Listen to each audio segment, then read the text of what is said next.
Bonjour, je vais vous présenter donc l'essentiel du cours du chapitre Théorème de Thalès.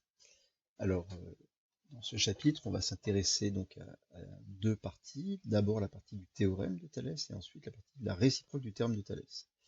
Alors, pour ce qui est du théorème de Thalès, on doit avoir comme hypothèse au départ d'avoir trois points ABC non alignés, soit ABC, trois points non alignés.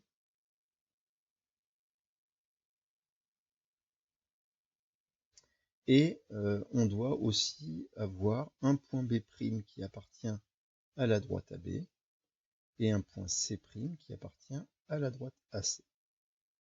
Bien. Ça, c'est donc déjà, il faut avoir une configuration. Alors, c'est des configurations évidemment, trois points non alignés, c'est configuration triangulaire. Hein. Ici, on voit notre triangle ABC, puis ici, notre triangle ABC ainsi. B' qui appartient à la droite AB, C' qui appartient à C. Donc ici, on peut avoir une configuration comme ceci, ou une configuration plutôt en forme de sablier, comme ça, ou de papillon. Alors, l'hypothèse principale du théorème dit si la droite B'C' est parallèle à la droite BC, si on a en plus cette hypothèse-là, ce qui est le cas de mes deux figures tracées là, alors, en fait, on va avoir des égalités de quotient. On va avoir que le quotient AB' divisé par AB est égal à AC' divisé par AC, et c'est égal à B'C' divisé par BC. Ça, c'est donc notre égalité du théorème de Thalès, c'est la conclusion. Et donc, pour le visualiser, donc AB' divisé par AB, AC' divisé par AC, qui est égal à B'C' divisé par BC. Qu'on soit dans la configuration du triangle ou la configuration du papillon ou du sablier, c'est la même chose. AB', donc ce petit côté sur celui-là, AB, AC' sur AC, B' sur C' sur BC. Bien. Donc, voilà ce que raconte le théorème de Thalès. Et donc, ce théorème, il prend comme hypothèse des droites parallèles et comme conclusion des égalités de quotient. Donc, à quoi sert le théorème de Thalès? Essentiellement, dans sa partie directe, à calculer des longueurs inconnues dans une configuration où on peut appliquer, où on est dans les hypothèses de ce théorème. Donc, prenons une première application.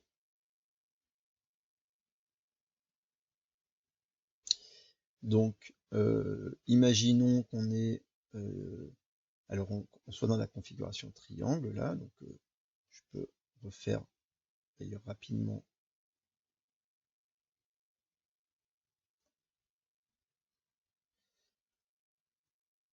Donc, imaginons qu'on ait donc AB. Alors, je vais changer un petit peu. Je vais prendre. Dans l'hypothèse, vous voyez que B' et C' n'appartiennent pas nécessairement donc au segment AB et AC. Ils doivent appartenir à la droite. Donc, en particulier, on peut avoir B' et C', enfin le petit triangle ABC initial qui est là, et puis B' et C' évidemment qui n'appartiennent pas donc au segment. Donc imaginons qu'on ait AB qui soit égal à 5, BB' qui soit égal à 2, BC qui soit égal à 3. Voilà ce qu'on a comme hypothèse. Et on sait aussi que que la droite B'C' est parallèle à la droite BC.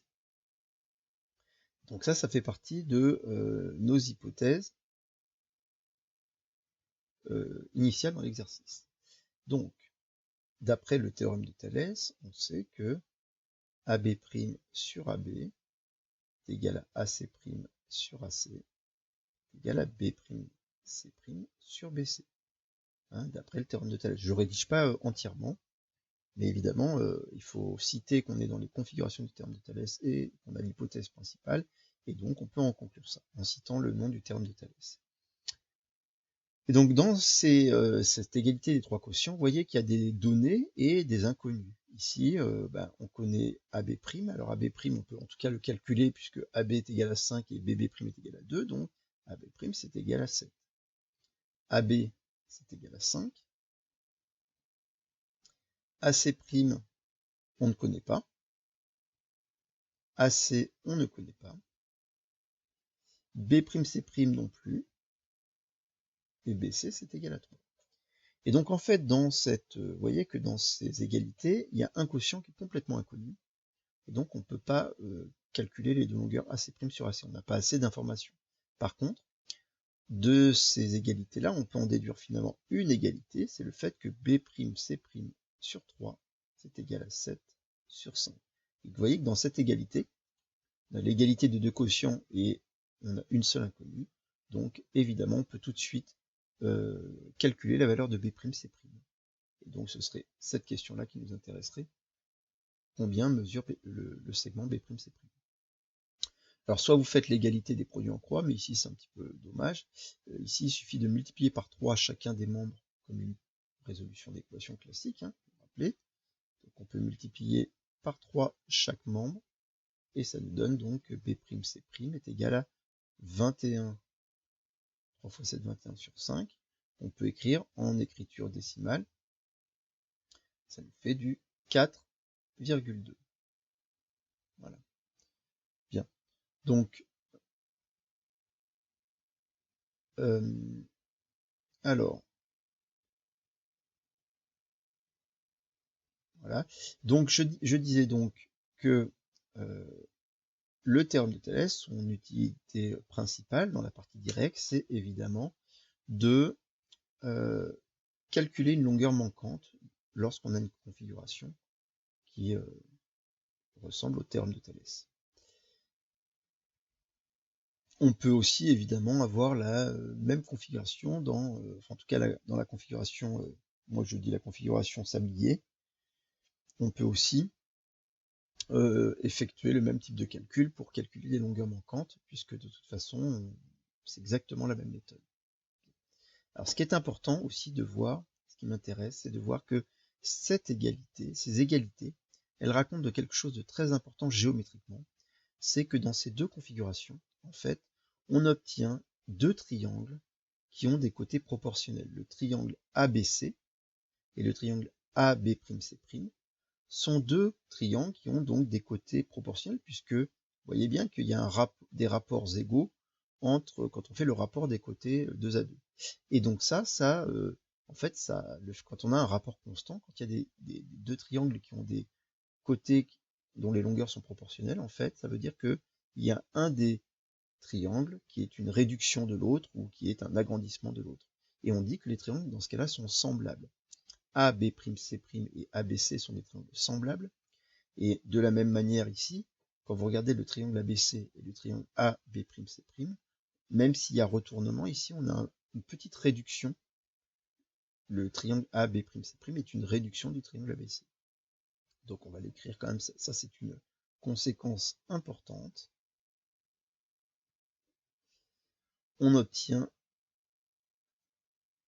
donc quand on est dans la configuration de Thalès, hein,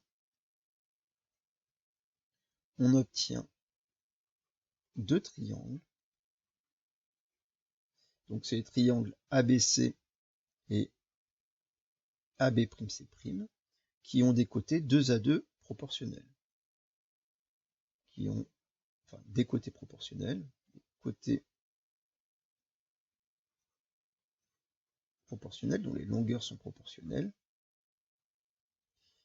Voilà.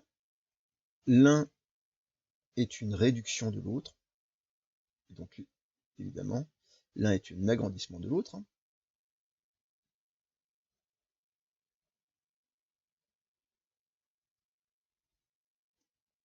Et donc, on dit que les triangles sont semblables. On dit que les deux triangles sont semblables.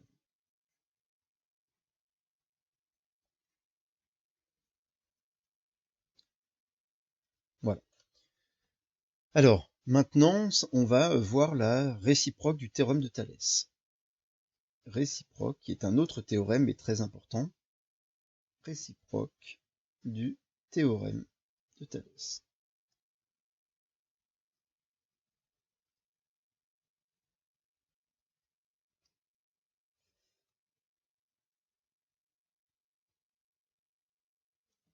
Alors, que dit la réciproque du théorème de Thalès? Donc déjà, il faut être dans la configuration du théorème de Thalès. Ça veut dire il faut que l'on ait, donc on a A, B et C, 3 points non alignés.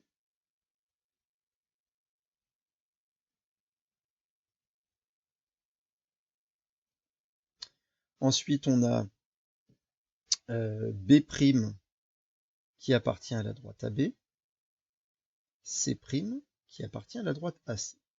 Ça, c'est la configuration. Maintenant, les hypothèses. Que dit la réciproque du théorème de Thalès? Alors, elle dit plusieurs choses. Enfin, elle dit une chose, mais avec deux hypothèses.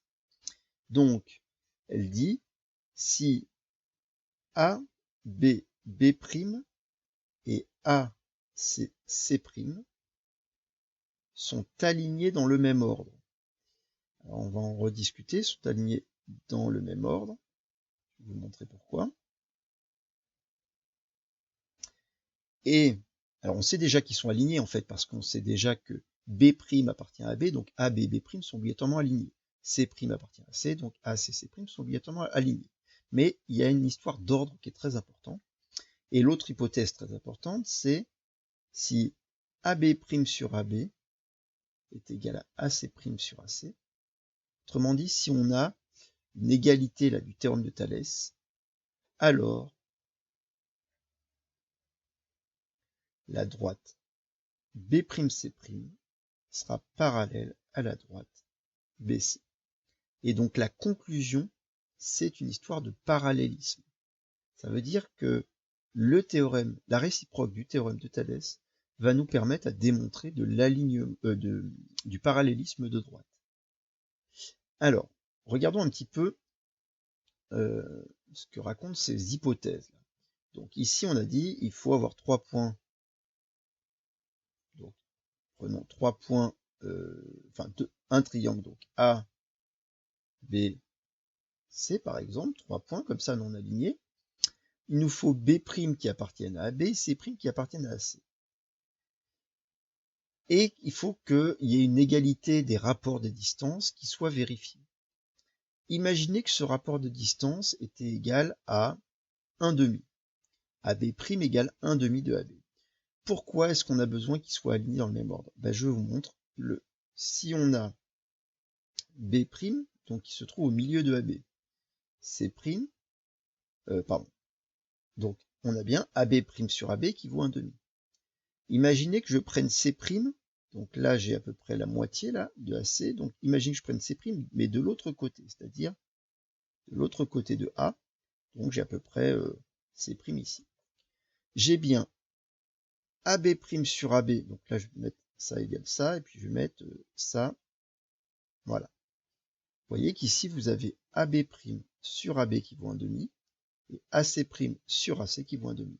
Et pourtant, quand on regarde les droites BC et les droites B'C', voilà B'C' et voilà la droite BC, vous voyez bien que ces deux droites, elles ne sont absolument pas parallèles. Donc il ne suffit pas d'avoir l'égalité pour pouvoir en déduire du parallélisme. C'est pour ça que c'est une réciproque, mais c'est une réciproque où on n'intervertit pas uniquement l'hypothèse et la conclusion, on a besoin de rajouter une petite hypothèse supplémentaire pour ne pas tomber dans ce cas-là. Donc, je vous montre maintenant le cas classique, c'est-à-dire ici, on a donc, reprendre. Donc, si j'ai bien mon point A ici, mon point B ici, C ici. Et si maintenant, on a bien AB' sur AB égale AC' sur AC, mais il faut que AB et B', AC, C' soient alignés dans le même ordre. Donc imaginez que je choisisse que A, B, B', je vais prendre B', faire en sorte que ce soit encore un rapport 1/2, c'est-à-dire, je pourrais le mettre au milieu ici, mais je vais le mettre, en fait, je vais me débrouiller pour le mettre de ce côté-là. Donc regardez, A, B, B', ça veut dire que c'est le même ordre dans le sens que c'est A qui appartient au segment BB', qui est pas au milieu, mais qui est entre B et B'. Et je fais pareil pour ACC', donc A, C, et puis C' qui va se trouver ici. Voilà. Si vous avez mis ABB' et ACC' dans le même ordre, et qu'en plus vous êtes débrouillé pour avoir que le quotient AB', donc ici AB' sur AB qui fait un demi, AC' sur AC qui fait un demi, vous allez obtenir des droites BC et B'C'. Alors évidemment, bon, c'est pas tout à fait juste parce que c'est fait vraiment très rapidement, mais vous allez obtenir des droites qui vont être parallèles. Voilà. Donc, la réciproque du théorème de Thalès sert à démontrer du parallélisme de droite. Donc, faisons une petite application.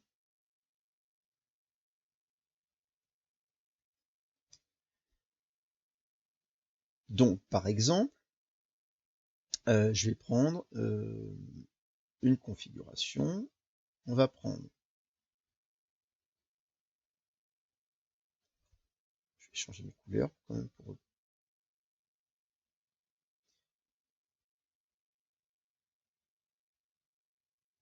bien. Donc, imaginez que vous avez ici A. Alors, je vais changer les lettres d'ailleurs, pour pas s'habituer. On va mettre R ici, qui est le point d'intersection de mes deux droites. Puis je vais avoir S qui se trouve à 7 cm de R, T qui se trouve à 5 cm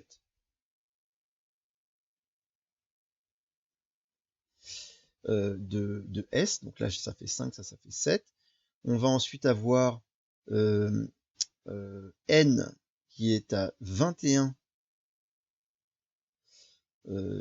pardon, donc N qui est à 21 ici cm de R, et puis je vais prolonger un petit peu ma droite ici, et puis je vais choisir V qui se trouve à 36 cm mais de R. Autrement dit, voilà, on va prendre à peu près ici, donc c'est ça qui fait 36, hein, cette dimension-là, et là c'est le point V. Voilà. La question qu'on se pose, évidemment là c'est une figure complètement à main levée, mais la question qu'on va se poser c'est est-ce que SN et TV sont parallèles? Donc, SN est-elle parallèle à TV? Voilà la question posée. Et on va utiliser la réciproque du théorème donc de Thalès. Qu'est-ce qu'on va dire? On va dire d'abord que alors le mieux c'est d'abord de calculer le rapport, puisque si les rapports des longueurs n'est pas juste, eh ben ce sera terminé. Mais il faudra pas oublier dans la rédaction ensuite de citer le fait que les points sont alignés dans le même ordre. Donc calculons RS, on va calculer le rapport RS sur RT. Alors RS sur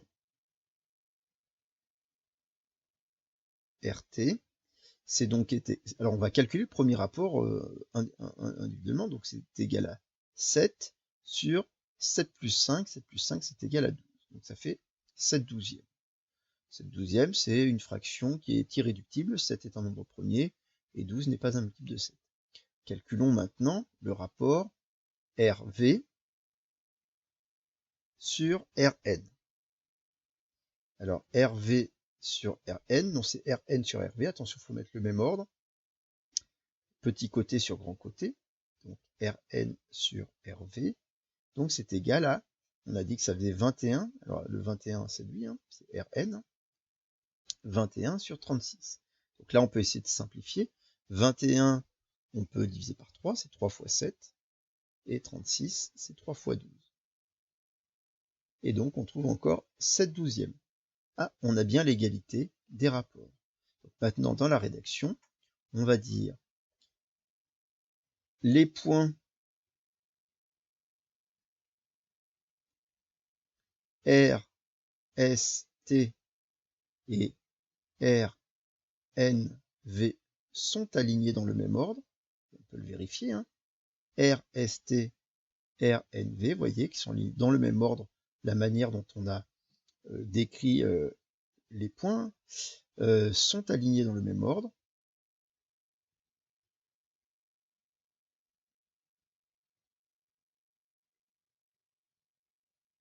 Première chose. Et RS sur RT est égal à Rn sur RV. Donc, d'après la réciproque du théorème de Thalès, attention, ce n'est pas le théorème, c'est bien la réciproque du théorème de Thalès.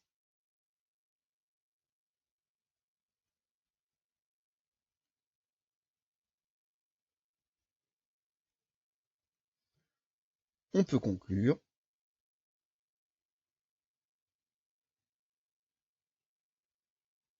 que les droites, donc les droites ici, c'est les droites Sn et TV sont parallèles. Sn est parallèle à TV. Voilà comment on va utiliser la réciproque du théorème de Thalès pour démontrer que des droites ne sont pas parallèles. Alors vous ferez attention dans les exercices qui sont proposés, des fois on demande de démontrer le parallélisme de droite, mais ce n'est pas toujours le théorème de Thalès. Vous connaissez d'autres méthodes qui permettent de démontrer du parallélisme de droite. Si deux droites sont perpendiculaires à une même troisième droite, alors ces deux droites sont parallèles. C'est une autre façon de démontrer du parallélisme de droite. Donc, il n'y a pas que la réciproque du théorème de Thalès.